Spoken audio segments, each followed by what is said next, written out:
Good morning student, আশা করি তোমরা সবাই ভালো আছো।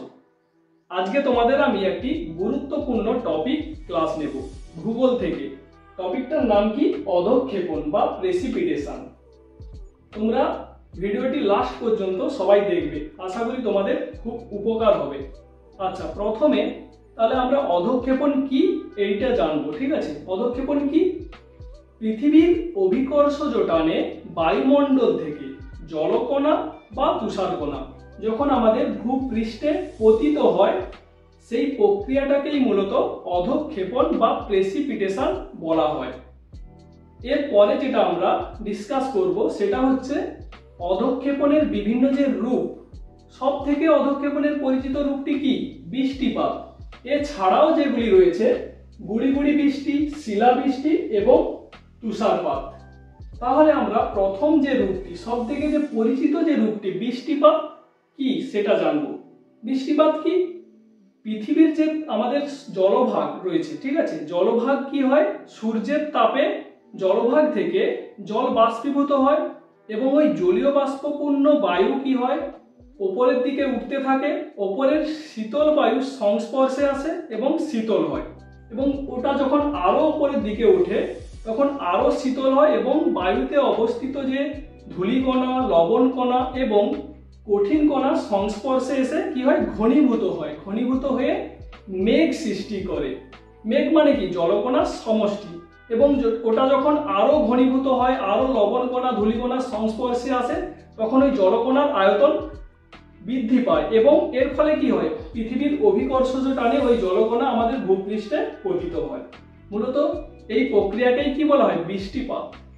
এরপরে আমরা যেটা জানবো, বৃষ্টিপাতেরই বিভিন্ন প্রকারভেদ রয়েছে। বৃষ্টিপাতকে প্রথম যে ভাগে ভাগ করা হয় সেটা হচ্ছে আমাদের পরিচলন বৃষ্টিপাত। পরিচলন বৃষ্টিপাতটা তাহলে কি? পরিচলন বৃষ্টিপাত হচ্ছে আমাদের পৃথিবীর যে সকল অঞ্চলে সূর্যরশ্মি লম্বভাবে কিরণ দেয় এবং জলভাগের পরিমাণ বেশি হয়, সেক্ষেত্রে কি হয়? বাষ্পীভবনের পরিমাণও অনেকটাই বেশি থাকে। এবং ঠিক একই প্রক্রিয়ায় কি হয়? ওই জলীয় বাষ্পপূর্ণ বায়ু ওপরে ওঠে, শীতল হয়, শীতল হয়ে ধূলিকণা, লবণকণা সংস্পর্শে এসে ঘনীভূত হয় এবং ওটি পৃথিবীর মাধ্যাকর্ষণ শক্তির প্রভাবে ভূপৃষ্ঠে পরিচলন বৃষ্টিপাত হিসেবে নেমে আসে। তাহলে পরিচলন বৃষ্টিপাত কি তোমরা বুঝতে পারলে। এরপরে কি রয়েছে? 2 নম্বর যে বৃষ্টিপাতের যে প্রকারভেদ সেটা হচ্ছে শৈলোৎক্ষেপ বৃষ্টিপাত। শৈল, উৎক্ষেপ। শৈল কথার অর্থ কি? পর্বত। উৎক্ষেপ কথার অর্থ কি? উপরে ওঠা। তাহলে শৈলোৎক্ষেপ বৃষ্টিপাতটা কি সেটা জেনে নেই আমরা। শৈলোৎক্ষেপ বৃষ্টিপাত হচ্ছে দূরের সমুদ্র অঞ্চল থেকে জলীয় বাষ্পপূর্ণ বায়ু যখন ছুটে আসে, তখন ওর আড়াআড়ি ভাবে যদি কোনো পর্বত ওকে বাধা দেয়, তখন কি হয়? পর্বতের গা বেয়ে ওই জলীয় বাষ্পপূর্ণ বায়ু ওপরে ওঠে। ওপরে উঠে কি হয়? শীতল বায়ুর সংস্পর্শে আসে, শীতল হয় এবং ওপরের যে ধূলিকণা, লবণকণার সংস্পর্শে এসে ঘনীভূত হয় এবং মেঘের সৃষ্টি করে। এবং কি হয়? ওই মেঘ বা ওই জলকণার যে সমষ্টি যখন আয়তনে আরো বাড়তে থাকে, তখন পৃথিবীর মাধ্যাকর্ষণ শক্তির প্রভাবে ওটা ভূপৃষ্ঠে পতিত হয়। সেটাকেই মূলত শৈলোৎক্ষেপ বৃষ্টিপাত বলা হচ্ছে এখানে। আচ্ছা, শৈলোৎক্ষেপ বৃষ্টিপাত তাহলে পর্বতের এক ঢালে কি হলো? বৃষ্টিপাত ঘটালো। ওই যে ঢালটাতে বৃষ্টিপাত ঘটালো ওই ঢালটাকে কি বলা হয় জানো? প্রতিবাদ ঢাল।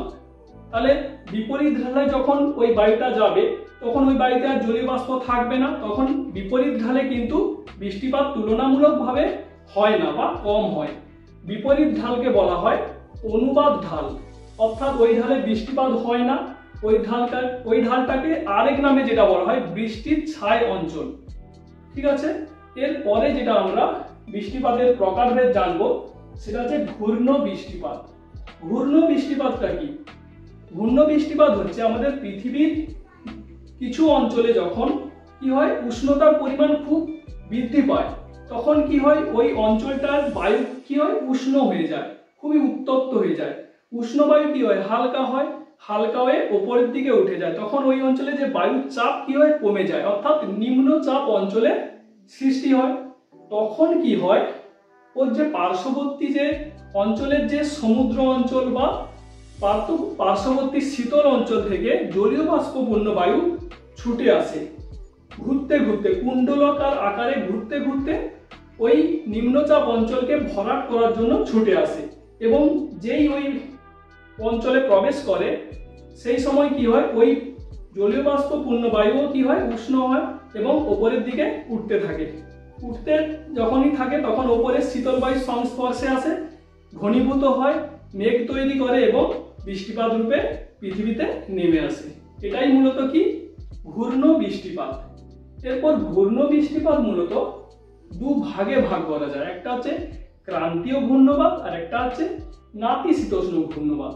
আচ্ছা, ক্রান্তীয় ঘূর্ণবাতটা কি, কোন অঞ্চলে মূলত এটা হয়ে থাকে? আমাদের পৃথিবীর দুই যে গোলার্ধের 5 থেকে 20 ডিগ্রি অক্ষাংশের মধ্যে এই ক্রান্তীয় ঘূর্ণবাত সৃষ্টি হয়। আর নাতিশীতোষ্ণ ঘূর্ণবাতটা কিভাবে হয়?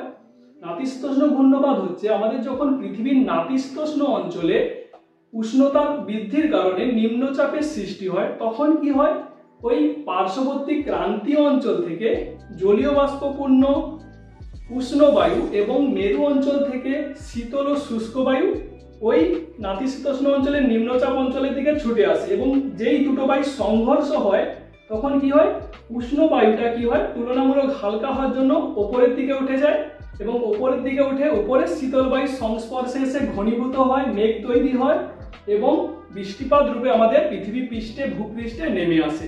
সেটাকেই মূলত নাতিশীতোষ্ণ ঘূর্ণপাত বলা হয় বা ঘূর্ণি বৃষ্টিপাত বলা হয়। এরপরে যেটা আমরা জানবো, তাহলে প্রথম অধঃক্ষেপণে যে সব থেকে পরিচিত রূপ বৃষ্টিপাত সম্পর্কে আমরা জানলাম। এরপরে কি রয়েছে, গুড়ি গুড়ি বৃষ্টিপাত। গুড়ি গুড়ি বৃষ্টিপাতটা বৃষ্টিপাতেরই একটি প্রকারভেদ বলতে পারো তোমরা।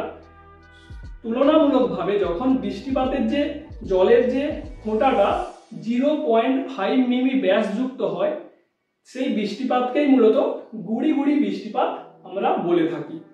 এরপরে 3 নম্বর যে অধঃক্ষেপণের রূপ, সেটা হচ্ছে শিলাবৃষ্টি। আচ্ছা, এই যে শিলাবৃষ্টি আমরা মাঝে মাঝে দেখে থাকি যে শিল পড়ছে, যাকে আমরা শিল বলি সাধারণত, সেটা কিভাবে সৃষ্টি হয়?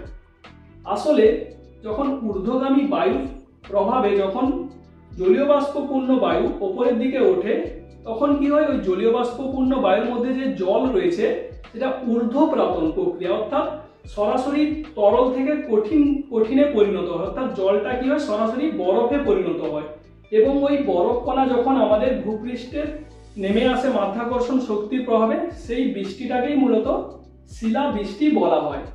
শিলাবৃষ্টি কোন অঞ্চলে দেখা যায়? আমাদের পশ্চিমবঙ্গের বসন্তকালে এবং গ্রীষ্মকালে আমরা শিলাবৃষ্টি কিন্তু দেখতে পাই।